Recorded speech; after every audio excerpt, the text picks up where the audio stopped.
Guten Tag, meine Damen und Herren. Hier geht es um Autismus. Und heute um die Frage, wenn ein Kind mit der Diagnose frühkindlicher Autismus im Alter von 5 Jahren erst wenige Worte spricht, was kann man für einen Wortschatz erwarten, wenn aus diesem Kind ein Erwachsener geworden ist? Nun, ehrlich gesagt kann man das überhaupt nicht wissen. Menschen im Autismus-Spektrum sind sehr unterschiedlich, auch in ihren Entwicklungsverläufen, wie andere Menschen eben auch. Aber eins können wir mit Sicherheit feststellen: Wenn ein Kind im Alter von 5 Jahren weder gehörlos oder schwerhörig ist und auch nicht so schwer geistig behindert, dass es noch nicht das Entwicklungsalter von einem Jahr erreicht hat, dann muss es also andere Lernhemmnisse geben, die verhindern, dass das Kind altersgerecht Sprache entwickelt.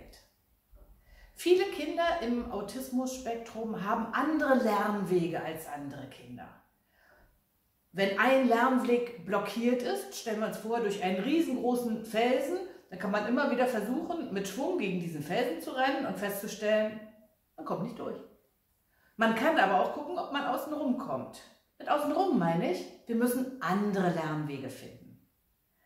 Ein neurotypisches Kind entwickelt in einem sprechenden Umfeld Sprache, ohne dass es Frühförderung oder Therapie braucht. Ein Kind im Autismus-Spektrum braucht eventuell spezifische Hilfen. Vielleicht muss es erst einmal lernen, wie Kommunikation überhaupt funktioniert. Dann könnte PECS ein gutes Mittel der Wahl sein. Über PECS habe ich schon mal einen Film gedreht. Vielleicht ist auch der visuelle Zugang ein besserer als der akustische. Es gibt durchaus Kinder im Autismus-Spektrum, die zuerst lesen lernen und später ins Sprechen kommen. Vielleicht also sind visuelle Möglichkeiten ein Zugang, um Sprache zu entwickeln. Warum sich die verbale Sprache nicht entwickelt? Ja, die Gründe sind vielfältig. Oftmals fehlt es schon an der Sprachmotivation.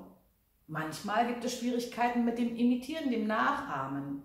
Manchmal Schwierigkeiten mit der akustischen Wahrnehmungsverarbeitung. Oft ist das Konzept des Abwechselns, Turn-Taking sagt man auch dazu, auch nicht erworben worden.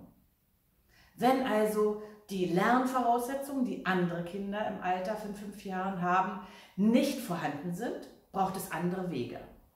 Wie gut sich also die kommunikativen Kompetenzen dieses Kindes entwickeln, und ich meine, kommunikative Kompetenzen bedeuten nicht nur Worte zur Kommunikation verwenden, wird davon abhängen, ob man diesem Kind andere Lernwege eröffnet. Also, ob es eine Form von therapeutischer Unterstützung bekommt beispielsweise.